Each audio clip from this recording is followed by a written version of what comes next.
రోజు నిద్రపోయే ముందు ఒక భగవద్గీత శ్లోకం చదువుకుందాం. దాని ప్రతిపదార్థం భావం.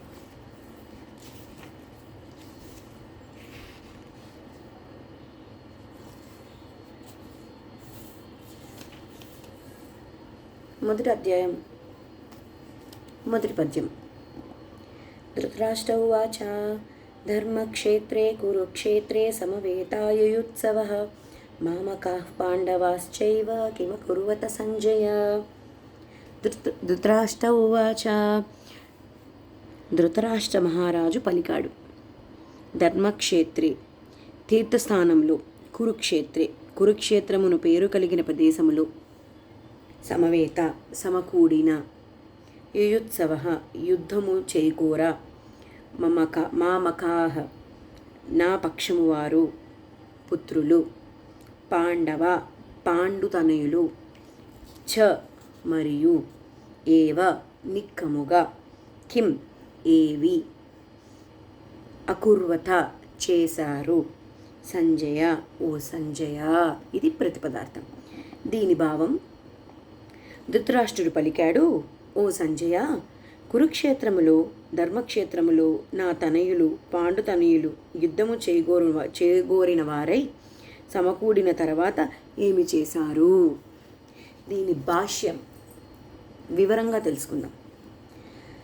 భగవద్గీత విస్తారముగా చదవబడే ఆసక్తిక విజ్ఞాన శాస్త్రం.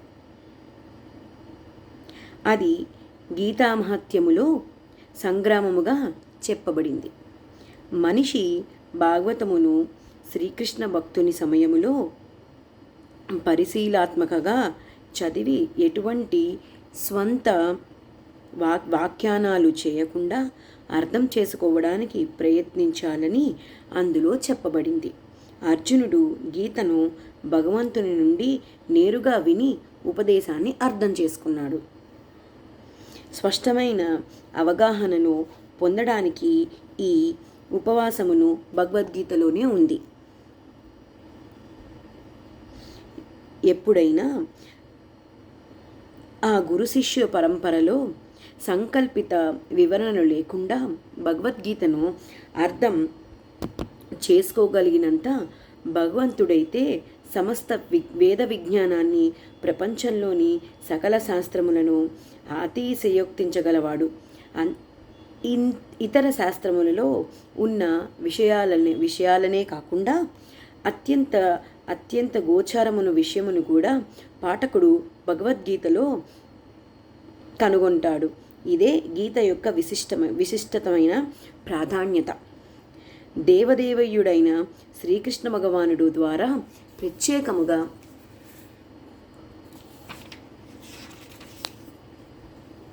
పలకబడిన కారణంగా ఇది పరిపూర్ణ ఆధ్యాత్మిక విజ్ఞాన శాస్త్రము అయింది.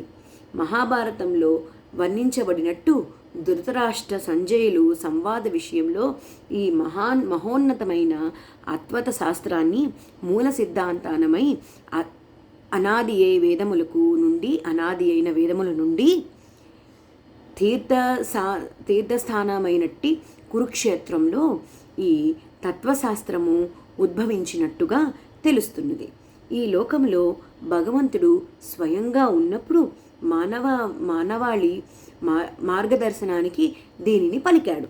కురుక్షేత్ర రంగంలో భగవంతుడు అర్జుని పక్షమున ఉన్న కారణంగా ధర్మక్షేత్రము అనే పదము ప్రాధాన్యమైనది.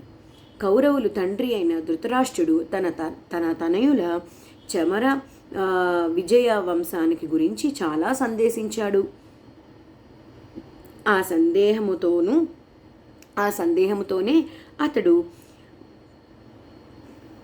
వారు ఏమి చేశారు అని తన కార్యదర్శనమై సంజయుణ్ణి అడిగాడు.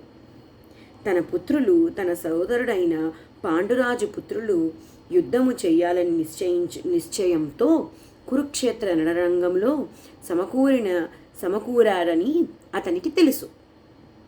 అయినా అతడు ఆ విచారణ చేయడం చాలా ముఖ్యమైనది.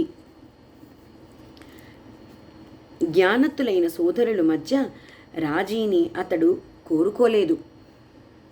అయినా స్వర్గలోకవాసులు కూడా పూజనీయ స్థానముగా వేదములు పేర్కొనబడినట్టు కురుక్షేత్ర యుద్ధంలో ఏర్పాటు చేయబడిన కారణంగా యుద్ధ పరిమాణాలములపై ఆ తీర్థక్షేత్రము ప్రభావము గురించి ఇతడు చాలా భీతి చెందాడు.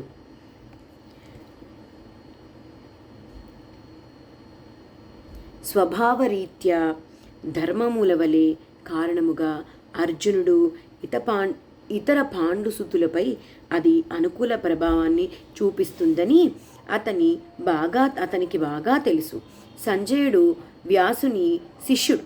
అందుకే ధృతరాష్ట్రుని భవనములోని ఉన్నప్పటికీ అతడు వ్యాసుని అనుగ్రహముచే కురుక్షేత్ర రణరంగంలో చూడగలిగాడు. కనుకే యుద్ధ రణరంగంలో పరిస్థితిని గురించి ధృతరాష్ట్రుడు అతనిని అడిగాడు. పాండులు ధృతరాష్ట్రుని పుత్రులు ఒకే వంశానికి చెందినవారు. కానీ ధృతరాష్ట్రుడి మనసు ఇక్కడ భయపడుతుంది. అతడు ఉద్దేశపూర్వకంగా కేవలము తన పుత్రులే కురు వంశీకులుగా పలికి పాండు సంతానాన్ని వంశం నుండి వేరుపరిచాడు. ఈ విధముగా పాండుసుతులతో అంటే తన సోదరుని సంతానముతో ధృతరాష్ట్రునికి ఉన్న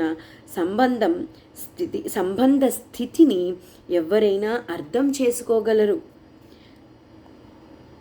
పంట పొలాల నుండి కలుపు మొక్కలను తీసివేసే రీతిగా ధర్మపితమైన శ్రీకృష్ణుడు నిలిచి ఉన్నట్టు కురుక్షేత్రంలోని ధర్మక్షేత్రము నుండి కలుపు మొక్కల వంటి దుర్యోధనాది ధృతరాష్ట్ర తనయులు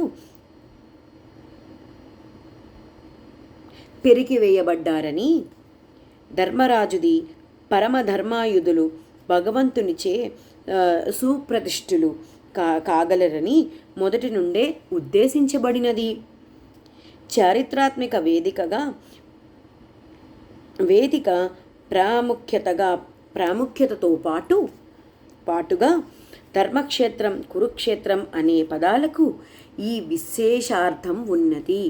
ఇందులో మనం ఏం తెలుసుకున్నామంటే ధర్మక్షేత్రానికి కురుక్షేత్రానికి ఉన్న అర్థం తెలుసుకున్నాం. మనం పద్యం, ప్రతిపదార్థం, భావం, ఆ భావానికి పూర్తి వివరణ తెలుసుకున్నాం. రేపు రెండో పద్యం.